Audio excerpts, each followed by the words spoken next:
Binigyan ko na rin po yan ng aircon.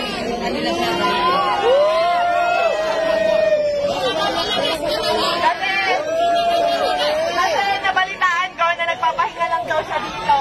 Sa sakyan, kaya ayan. Rosmar ng malakas! Ayan, ayun ako. Na pag ginagawa ko kay Officer, so ilalagay ko sa vlog kung saan. And then naman, ready ka na ba sa next kahon natin? Na magbabago ng buhay mo? Ready ka na ba sa next kahon? Ready ka na ba sa next kahon? Ready ka na ba sa next kahon natin? Ayan, pakitaas nga lang, Tyra. So, ayan. Ito na yung next natin na kahon. Ayan. Ito na yung next natin na kahon.